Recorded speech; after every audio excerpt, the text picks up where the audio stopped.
ये विमल कुंड है, ये 84 तीर्थों का राजा है। तो हम इस समय जो विमल कुंड पर पहुंच चुके हैं और ये हर मंदिर है दाऊ जी महाराज का। पीछे विमल कुंड है और जो मेन रोड है उससे लगभग 1 किलोमीटर के आसपास का है। तो अभी हम जो इधर को चलते हैं अंदर की तरफ और तीर्थराज विमल कुंड के जो सारे चारों तरफ से आपको जो दर्शन कराएंगे और खुद भी दर्शन करेंगे।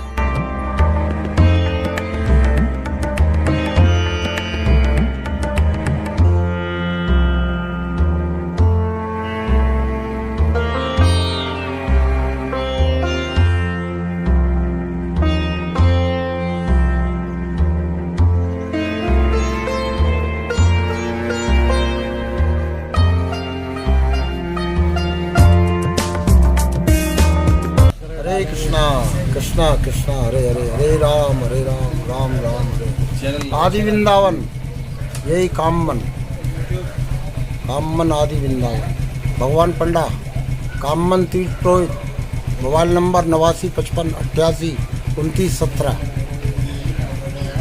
ये विमल कुंड है, ये 84 तीर्थों का राजा है। यहाँ भगवान श्री कृष्ण ने अपने माता पिता नंद बाबा यशोदा माँ, उनकी वृद्धावस्था थी, उनका बुढ़ापा था, उनके बस की नहीं था। भगवान श्री कृष्ण ने माता पिता के लिए यहाँ द्वापर में भादो मास शुक्ल पक्ष भोजन थाली की दोज को माता पिता के लिए चारों धाम 84 तीर्थों को बुलाया। जिस समय माता पिता आकर के विराजे हैं तो वो समय आकाश से चंदन की वर्षा हुई है, बीच में से दूध की धारा निकली है, माता पिता के चरणारविंद में आई है। माँ गंगे को प्रणाम किया है, गंगे तेरे को बारंबार प्रणाम। एक सिंधु देश चंपक नगरी राजा विमल, जिनके 16,101 कन्याएं थी, जिनके कोई पुत्र नहीं था। सबसे बड़ी कन्या थी विमला। वृद्धावस्था हो गई, राजन को बुढ़ापा आ गया। उस राजन को उन कन्याओं के प्रति चिंता लगने लगी कि भाई मेरा बुढ़ापा है, मैं इन कन्याओं को वर कहाँ ढूंढूं। हर एक कन्या की अभिलाषा थी कि वर मिले तो भगवान श्री कृष्ण मिले और भक्ति मिले तो भगवान श्री कृष्ण की मिले। सिंधु देश के राजा के पास नारद जी पहुँचे। नारद जी ने कहा, हे राजन, आप इतना दुखी क्यों हो? एक आदि वृंदावन धाम है, जिस ब्रज धाम को एक माँ तुलसी के नाम से बोलते हैं, वो वृंदावन धाम में जाओ, इन कन्याओं का कार्य सफल हो जाएगा। सिंधु देश का राजा विमल ब्रज 84 कोस में ब्रज यात्रा करता हुआ यही आदि वृंदावन माँ तुलसी के धाम में आया। तो यहाँ देखा पर्वत पे 5 वर्ष की अवस्था है, श्याम वर्ण है, मोर मुकुट है, मुख पे मुरलिया है, बगल में लाठी है, पाछे श्यामा गऊ है। भगवान गऊ चरा रहे। सिंधु देश के राजा विमल ने पहचान लिया, यही प्रभु हैं जो मेरी कन्या को उड़ सकते हैं। जाकर के सिंधु देश के राजा विमल ने भगवान के चरणारविंद पकड़ लिया, विलाप करने लगा, रोने लगा। भगवान ने कहा कि राजन, आप तो दुखी हो, आप इन कन्या को लेके आए हो, आपके कोई पुत्र नहीं है। इतना कहने पर सिंधु देश के राजा विमल ने 16,101 कन्या को भगवान श्री कृष्ण के चरणारविंद में अर्पित कर दिया। भगवान श्री कृष्ण ने सभी कन्याओं को अपना पटरानी बना लिया, उनके साथ में महारास किया है। महारास में 16,100 वर कृष्ण और 16,101 कन्याएं जोड़े से विवाह हुआ है। इतना प्रेम का महारास हुआ, इतना प्रेम का, जो कन्याएं भगवान को वर पा करके खुशी हुई है। उनके प्रेम के आंसू निकले हैं, खुशी के आंसू हैं। उन प्रेम के आंसुओं से ये विमला कुंड को भरा है। सिंधु देश का राजा विमल था, उसके नाम से विमला कुंड। सबसे बड़ी कन्या थी विमला, ये विमला देवी नाम मंदिर। ये निपुत्री को पुत्र दे और कोड़ी को काया। कोड़ चुचाते हुए भी इसके स्नान करने से, कथा सुनने से, ब्रज रज लगाने से, संकल्प करने से, परिक्रमा करने से जिनकी निर्मल काया हो जाती है। मुक्ति कहे गोपाल से, मेरी मुक्ति दे बताए, और ब्रज रज मस्तिष्क लगे तो मुक्त मुक्त हो जाए। बोलो राधा रानी की जय, गिरिराज धरण की जय। जय जय श्री राधे, जय जय श्री राधे, जय जय श्री राधे। कामवन तीर्थ प्रोज भगवान पंडा, मोबाइल नंबर 89 55 88 29 17। एक कथा और, एक कर विवरण करो। जिस समय भगवान श्री कृष्ण ने कामवन तीर्थ प्रोज भगवान पंडा, जिस समय भगवान श्री कृष्ण ने चारों धामों को बुलाया था, तो उनके माता पिता नंद बाबा, यशोदा माँ, उनकी हार्दिक इच्छा हुई कि रे कन्हैया, या ब्रिजमंडल में 84 तीर्थन को और बुलाए थे, हमारा बुढ़ापो है, हमारे बस की नहीं है। लाला कन्हैया ने कही कि हे मेरे माता पिता, आपके चरणन में चारों धाम हैं, जाओ नारद जी, जा करके 84 तीर्थों को निमंत्रण दो। मेरे माता पिता इस बिमलेश्वर पे विराजी हुए हैं, विमल कुंड में। तो नंद बाबा, यशोदा माँ यहाँ विराजी हुए, भगवान कृष्ण उनके माता पिता विराजे हुए हैं।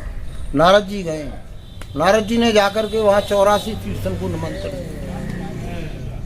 तो वहाँ पुष्कर से कहिए, पुष्कर ने ये किया कि तीर्थों का मालिक तो मैं हूँ गुरु। वो तो एक ग्वारिया गमारिया है, साधारण मानव है, गाय चराने वाला, उसके कहने से नहीं जाएगा कोई। तो नारद जी कह के आए, तो सभी तीर्थ आकर के यहाँ आ गए आदि वृंदावन कामवन में, भादों की रोज सभी तीर्थ यहाँ पधारे। नंद बाबा, यशोदा मैया बड़े प्रसन्न हो रहे, बड़े मोहित हो रहे। अरे कन्हैया, हमारा बुढ़ापा बेटा, तेने 84 तीर्थन को यहाँ बुला दिया। तो माता पिता ने जब देखो है तीर्थन माई नजर से, तो एक पुष्कर निगाह नहीं पड़ा है। माता पिता बोले, अरे कन्हैया बेटा, सभी तीर्थ यहाँ आ गए, एक पुष्कर नहीं आया है। तो इतना कहने पर भगवान कृष्ण के लिए हृदय में धक्का लगा कि हे पुष्कर, तूने मेरे माता पिता का अनादर किया है, तू नहीं आया, सभी तीर्थ आ गए। आओ नारद जी, इस पुष्कर को दोबारा संदेशा देने के लिए। तो नारद जी दोबारा पहुंचे पुष्कर से कि ये पुष्कर, सभी तीर्थ पधारे आदि वृंदावन कामवन में, इस विमल सरोवर पर बैठे हुए हैं, माता पिता विराजे हुए हैं, आपको दोबारा संदेशा दियो, आपको चलना नहीं चाहिए। पुष्कर बोले, अरे नारद, सभी गए? हाँ, सभी पधारे। अब पुष्कर घबरा गए, अब मेरे लिए श्राप लगेगा, 7-7 जन्म, 7-7 पीढ़ी तक ये श्राप नहीं छूटेगा। पुष्कर घबराता हुआ आकर के माता पिता के चरणारविंद पकड़ लिए और विलाप कर रहे हो। माता पिता बोले कि गौ ब्राह्मण प्रतिपालक तथा अस्तु, पुष्कर तेरे लिए क्षमा। सभी तीर्थों के माता पिता ने जब उनके जलपान किए, सबके जलपान करने के पश्चात माता पिता की आज्ञा हुई है, लाला कृष्ण की आज्ञा हुई है लाला की, कि सभी तीर्थ आए हो तुम 84 तीर्थ, इसका राज तिलक करो। ये आपका सबका जगत गुरु है, इसको राज तिलक किया है भादों की दो, इसका राज तिलक करो। राज तिलक हुआ है विमल कुंड का, सभी तीर्थों ने किया है। इसका कोई आचमन संकल्प लेगा जो 84 तीर्थों का फल प्राप्त हुआ। भगवान कृष्ण की आज्ञा हुई कि भैया मैं तो आदि वृंदावन धाम में गौचरण लीला करूं, यहाँ इंद्रसेन पर्वत पे तुम जहाँ से तीर्थ आए हो उन तीर्थों के लिए मैं स्थान दूंगा, यहाँ सभी यहाँ विराजो, कोई नहीं जाएगा। इस आदि वृंदावन में भादों की रोज को भगवान श्री कृष्ण ने सभी तीर्थों के लिए स्थान दिया है। स्थान देने के पश्चात एक पुष्कर रह गया। पुष्कर विलाप कर रहा है। पुष्कर कह रहा है कि हे मेरे माता पिता, लाला कन्हैया को समझाए दे, मेरे को यह ब्रिज में ही निवास मिल जाए। लाला ना मानो, मेरे को नहीं दियो, सभी तीर्थन को दे दियो। उस समय भगवान श्री कृष्ण के कहने पर माता पिता बोले, अरे भैया कन्हैया है यहाँ बेटा, यहाँ बेटा, सुबह को निकलो शाम को आ जाए बेटा, भूलो ना कहलाए।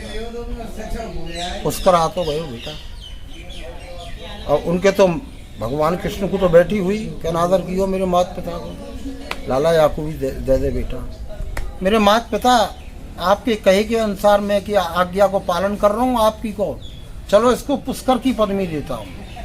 7 पर्व पुष्कर के स्नान के और एक पर्व इसका जो स्नान करेगा वो 7 के समान हुआ। वही पुष्कर राज के नाम से पूजा जाएगा। विमल कुंड लोकराज धरण की जय, राधा रानी की जय। कामन तीर्थ प्रोत भगवान पंडा शीघ्रराज धरण। तो अभी जो विमल कुंड की महिमा आपने पंडित जी से सुनी, जो पंडित जी थे उन्होंने सारी जो विमल कुंड की कथा आपको सुनाई। तो दोस्तों अगर यहाँ पे आते हैं तो पंडित जी का नंबर भी हमने यहाँ पे दिया हुआ है और यहाँ की सारी जो जानकारी उन्होंने दी है और बाकी जो है हम कुछ जानकारी वीडियो के माध्यम से दे रहे हैं। और यहाँ पे जो ये इसकी गहराई काफ़ी ज़्यादा गहराई है, तो नहाना सेफ नहीं है। तो अभी इधर से सामने से देख सकते हैं, इधर से कुछ व्यू जो ले रहे हैं यहाँ का।